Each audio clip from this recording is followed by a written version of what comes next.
Neural networks are not one size fits all. There are different types of networks for different types of applications. And in this video, we're going to very briefly go over each type and its application. The first type is simply called a neural network. It takes in a fixed number of features and it spits out a classification. This type is typically used for tabular data, where there are a fixed set of inputs, say 10 data points, and it'll spit out a classification of some type.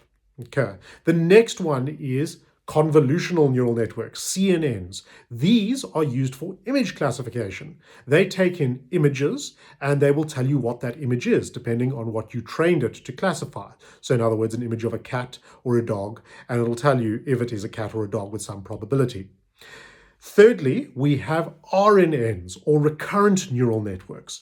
These neural networks are used for time series data. So they take as an input a continuous time series of data, such as readings coming out of an IoT device. If you don't know what that is, don't worry about it. Or they could take in text, for instance. So words in a sentence is a great example in natural language processing of a series of data that are coming into the neural network, and it'll tell you something about that series of data, such as the sentiment of that particular sentence.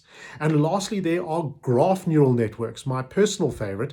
These neural networks deal with graph structures. Now, these are not the kinds of graphs you saw in high school where you had axes and a line drawn on them. These are network graphs where you have nodes and edges.